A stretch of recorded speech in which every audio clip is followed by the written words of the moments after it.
भव्य और दिव्य महाकुंभ अपना ध्यान वैश्विक स्तर पर खींच रहा है। इसके चलते 10 देशों का 21 सदस्यीय प्रतिनिधि मंडल मंगलवार की शाम महाकुंभ पहुंचा और बुधवार को पवित्र त्रिवेणी संगम में डुबकी लगाई। इसके बाद नाव के जरिए संगम, किला घाट और त्रिवेणी घाट के दर्शन भी उन्हें कराया गया। प्रतिनिधि मंडल महाकुंभ की भव्यता देख खासे अभिभूत नजर आए।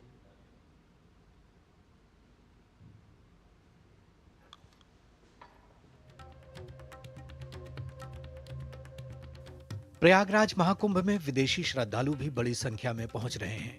विदेश मंत्रालय के निमंत्रण पर प्रयागराज महाकुंभ पहुंचे 10 देशों के 21 सदस्यीय अंतर्राष्ट्रीय दल का बुधवार शाम महाकुंभ नगर में मंत्रोच्चारण और पारंपरिक विधियों के साथ भव्य स्वागत किया गया। महाकुंभ नगर पहुंचने के बाद सभी सदस्यों को महाकुंभ के ऐतिहासिक, धार्मिक और सांस्कृतिक महत्व की जानकारी दी गई। प्रतिनिधियों ने मेला क्षेत्र की भव्यता की प्रशंसा की।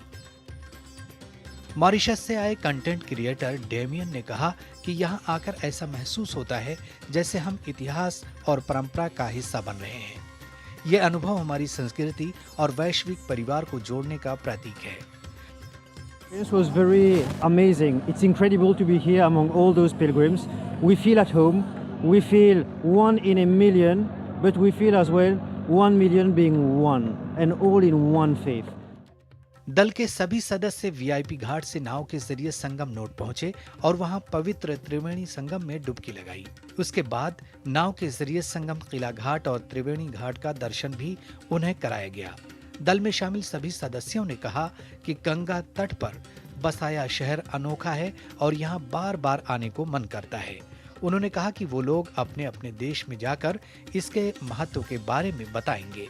महाकुंभ की सुचारू व्यवस्था को दिव्य बताते हुए उन्होंने इसकी तारीफ की। Such a wonderful experience to be here. The huge crowd, well organized. The government did a great job. The security, everyone is in his place.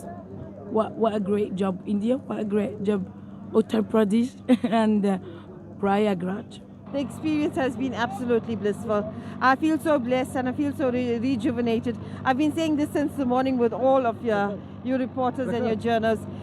Magnificent experience and something that I would never ever forget. ये त्रिवेणी संगम गंगा यमुना सरस्वती को देखकर इतना प्रसन्न हुआ, इतना अद्भुत था वो क्षण, क्या बताए, कभी मन से हटा भी नहीं सकते हैं। मैं ये जो ऊर्जा मेरे हृदय में स्थापन करके अपनी दक्षिण अफ्रीका वासियों को बांट सकूं।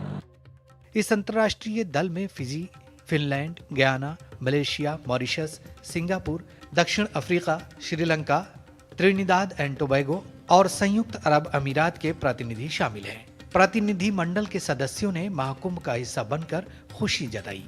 Bureau report, DD news.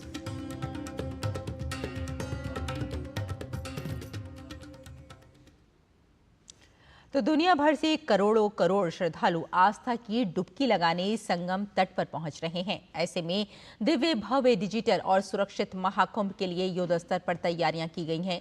सुरक्षित महाकुंभ के लिए राष्ट्रीय आपदा मोचन बल के कंधे पर भी महती जिम्मेदारी है। प्रयागराज महाकुंभ 2025 पहले दिन तकरीबन 2.25 करोड़ श्रद्धालुओं ने लगाई आस्था की डुबकी। मकर संक्रांति के दिन पहले अमृत स्नान पर 3.5 करोड़ श्रद्धालुओं ने किया स्नान। महाकुंभ में सज गया आस्था का संगम। संगम की रेती पर बस गया नगर। 45 दिनों में देश और दुनिया से आएंगे 45 करोड़ से ज्यादा श्रद्धालु। बस आंखें बंद कीजिए और कल्पना कीजिए, संगम के किनारे बसा एक छोटा सा शहर प्रयागराज, जिसकी अपनी आबादी ही सिर्फ 70 लाख है। वहां लगभग 45 दिनों में 45 करोड़ से ज्यादा लोग पहुंचने वाले हैं। 45 करोड़ इंसानों का मतलब समझ रहे हैं ना आप? बस यूं समझ लीजिए, इंसानों का सागर। अब इतनी बड़ी भीड़ की सुरक्षा सिर्फ यूपी क्या, दुनिया के किसी भी देश के किसी युद्ध की तैयारी जैसी है। प्रयागराज तैयार है दिव्य, भव्य, डिजिटल और सुरक्षित महाकुंभ के लिए। स्नान महाकुंभ का महत्वपूर्ण हिस्सा है। ऐसे में संगम में डुबकी लगाने आए श्रद्धालुओं की सुरक्षा के लिए राष्ट्रीय आपदा नियंत्रण बल एनडीआरएफ के सामने ये भी बड़ी चुनौती है कि कोई श्रद्धालु डूब न जाए। एनडीआरएफ यानी नेशनल डिजास्टर रिस्पांस फोर्स किसी भी आपदा का सामना करने में माहिर है। संगम में डुबकी लगाते वक्त नहाते वक्त, पूजा पाठ करते वक्त कोई फिसल जाए, डूब जाए, कोई नाव पलट जाए तो एनडीआरएफ के ये जवान इतने कुशल हैं कि सेकंड में आपको डूबने से बचा लेंगे। ना सिर्फ रोशनी में बल्कि रात के अंधेरे में भी ये किसी को डूबने से बचा सकते हैं। कोई दुश्मन अगर पानी के रास्ते भी आए तो ये पूरी तरह से तैयार हैं। ये कई सारी नवीन टेक्नोलॉजी से लैस हैं कि ये जो महापर्व है इसके लिए हम लोग पूरी तरीके से तैयार हैं। हमारी 20 टीमें वहाँ डिप्लॉयड हैं और डिप्लॉयमेंट का मतलब सिर्फ यही नहीं है कि वो डिप्लॉयड हैं, उनकी हम लोगों ने एक्सटेंसिव ट्रेनिंग कराई है। हमने वहाँ पहुँच के और भी लोगों की ट्रेनिंग ऑर्गेनाइज कराई है, चाहे उसमें यूपी पुलिस हो, चाहे रेलवेज़ हो, चाहे हेल्थ डिपार्टमेंट हो, और हमें भी और डिपार्टमेंट्स की बहुत मदद मिली है।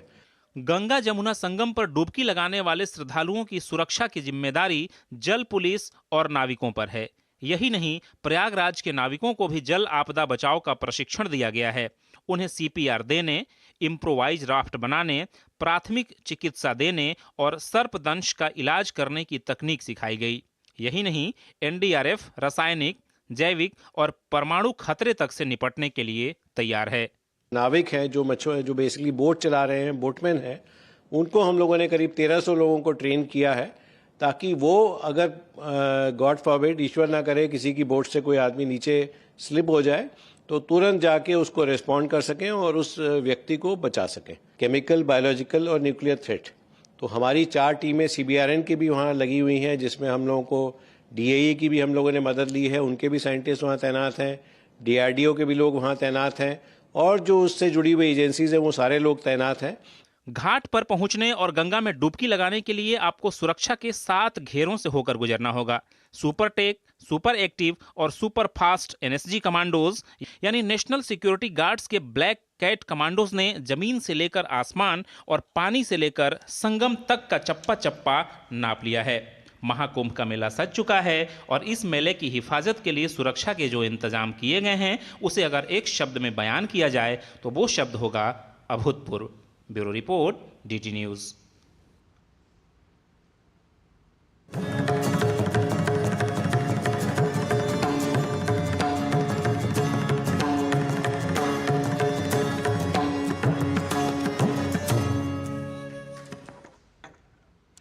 तो इसी के साथ हमें अनुमति दें। नमस्कार।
4 कुंभ पृथ्वी पर होते हैं और माना जाता है कि शेष 8 कुंभ देवलोक में होते हैं, जिन्हें देवगण ही प्राप्त कर सकते हैं। चूंकि मनुष्यों की वहां पहुंच नहीं है, इसलिए मनुष्य के लिए ये 4 कुंभ बेहद महत्वपूर्ण हो जाते हैं। जिस समय में चंद्र आदि ग्रहों ने कलश की रक्षा की थी, उस समय कुंभ का योग होता है, अर्थात जिस वर्ष जिस राशि पर सूर्य, चंद्रमा और बृहस्पति का संयोग होता है, उसी वर्ष उसी राशि के योग में जहां जहां अमृत बूंदें गिरी थी, वहां वहां कुंभ के पर्व का आयोजन होता है।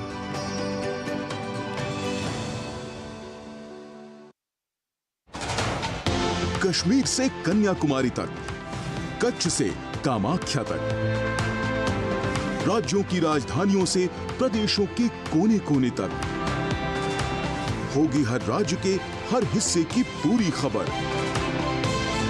देखिए भारत एट 7 खबर राज्यों की डीडी न्यूज पर।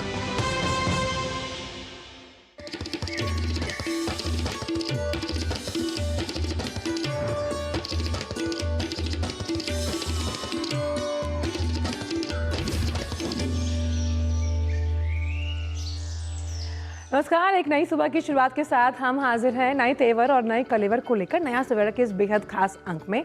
मैं हूं आंचल गुलाटी गुंबर और साथ ही हम आपको दिखाएंगे महाकुंभ 2025 के अनूठे रंग। और वहीं अगर हम दिल्ली की सियासत की बात करें तो आज दिल्ली विधानसभा चुनावों के लिए नामांकन भरने का आखिरी दिन है। कैसे दिग्गज ताल ठोकेंगे, ये अपडेट भी आपसे करेंगे साझा। और वहीं प्रधानमंत्री आज भारत मोबिलिटी ग्लोबल एक्सपो 2025 का उद्घाटन करने वाले हैं। किस लिहाज से टेक इंडस्ट्री के लिए ये गेम चेंजर साबित होगी, इस पर भी होगा मंथन। लेकिन आगे बढ़ने से पहले एक रुख सुर्खियों का।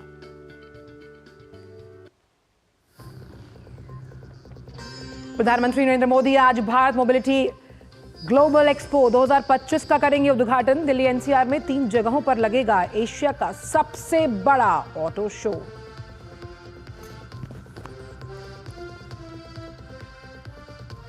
राष्ट्रपति द्रौपदी मुर्मू उत्कृष्ट खिलाड़ियों को आज राष्ट्रीय खेल पुरस्कार करेंगी प्रदान। डी गुकेश, मनु भाकर, हरमनप्रीत सिंह और प्रवीण कुमार को मिलेगा मेजर ध्यानचंद खेल रत्न पुरस्कार।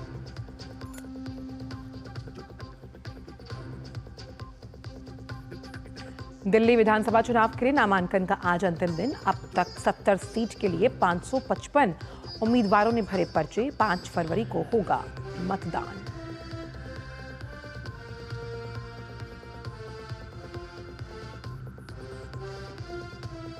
अंतर्राष्ट्रीय खबरों में गाजा में संघर्ष विराम को मंजूरी देने के लिए इजरायल कैबिनेट की बैठक में देरी। अमेरिकी विदेश मंत्री ने जोर देकर कहा, योजना के मुताबिक रविवार से शुरू होगा संघर्ष विराम समझौता।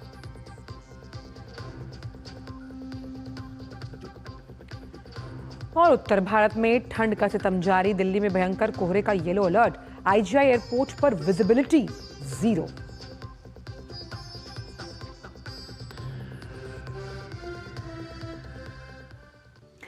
और आइए जानते हैं सभी खबरों को विस्तार के साथ। बात करते हैं मोबिलिटी एक्सपो को लेकर। प्रधानमंत्री नरेंद्र मोदी आज नई दिल्ली के भारत मंडपम में मोबिलिटी ग्लोबल एक्सपो 2025 का उद्घाटन करेंगे। ये इतना ज्यादा महत्वपूर्ण क्यों है? क्योंकि ये देश का सबसे बड़ा मोबिलिटी एक्सपो है। दिल्ली एनसीआर में एशिया के सबसे बड़े ऑटो एक्सपो का आयोजन 3 जगहों पर हो रहा है। और इस साल के मोबिलिटी एक्सपो का विषय है सीमाओं से परे भविष्य के ऑटोमोटिव मूल्य श्रृंखला का सह निर्माण। अब इस दृष्टिकोण का उद्देश्य क्या है? टिकाऊ और अत्याधुनिक तकनीकी प्रगति पर जोर देते हुए कैसे ऑटोमोटिव और मोबिलिटी क्षेत्र में सहयोग और नवाचार को बढ़ावा दिया जाएगा। और आज से शुरू हो रहा ये ग्लोबल एक्सपो 22 जनवरी तक चलेगा। आइए जानते हैं और कुछ इस रिपोर्ट के जरिए। स्वागत है भारत मोबिलिटी ग्लोबल एक्सपो 2025 में।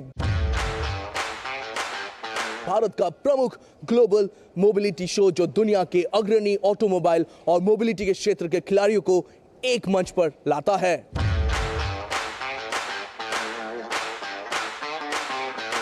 भारत मोबिलिटी ग्लोबल एक्सपो का उद्घाटन प्रधानमंत्री नरेंद्र मोदी करेंगे। ये आयोजन मोबिलिटी उद्योग के लिए क्रांतिकारी कदम है, जो पूरे वैल्यू चेन को एक साथ लाकर भविष्य के मोबिलिटी समाधानों का सह निर्माण करेगा। This year we are seeing even better participation, where we have more than 800 members coming in who are participating and displaying their products, and the footfall is expected to be even higher this year. And the good part about the show is like we get the entire audience of the industry, right from the top decision makers, from CEOs to purchase heads to right to the bottom level of probably aftermarket mechanics. So we get the entire spectrum of the automotive industry at the show. Bharat mobility global expo 2025 का theme है beyond boundaries, को creating future automotive value chain है, जो सहयोग, नवाचार और स्थिरता पर जोर देता है ताकि अत्याधुनिक प्रगति को आगे बढ़ाया जा सके। 2 लाख वर्ग मीटर से अधिक के क्षेत्र में फैला ये आयोजन दिल्ली के 3 प्रतिष्ठित स्थलों भारत मंडपम, द्वारिका के यशोभूमि और ग्रेटर नोएडा के इंडिया एक्सपो सेंटर और मार्ट में आयोजित होगा। 9 से अधिक शो और 5 लाख लोगों के साथ ये एक्सपो मोबिलिटी समाधानों की पूरी श्रृंखला को प्रदर्शित करेगा। अंतर्राष्ट्रीय भागीदारी भी इस बार सबसे अधिक है। इसमें 5100 वैश्विक खिलाड़ी मोबिलिटी के भविष्य को आकार देने के लिए एकजुट हो रहे हैं, जो विचारों को साझा करने और नए इनोवेशन को प्रेरित करने का मंच प्रदान करेंगे। Bharat mobility global expo 2025 mobility के भविष्य को आकार दे रहा है। इस आयोजन में प्रमुख ऑटोमोबाइल्स निर्माता अपने नए कॉन्सेप्ट और प्रोडक्शन रेडी वाहनों का अनावरण और लॉन्च करेंगे। भारत मोबिलिटी ग्लोबल एक्सपो, जहां एक ग्लोबलिटी का भविष्य शुरू होता है। कैमरा पर्सन गौरव गिरी के साथ मैं तापस भट्टाचार्य, दूरदर्शन समाचार, दिल्ली। अच्छा, जहाँ से तापस अभी अपना पीस 2 कर रहे थे, वहाँ पीछे बहुत ही इम्पोर्टेंट 2 शब्द लिखे थे, मोबिलिटी री इमेजिन, यानी कि जो आपकी इमेजिनेशन को दोबारा सोचने पर मजबूर कर दे। तो आप समझ सकते हैं कि ऑटो इंडस्ट्री के क्षेत्र के लिए, जहाँ हम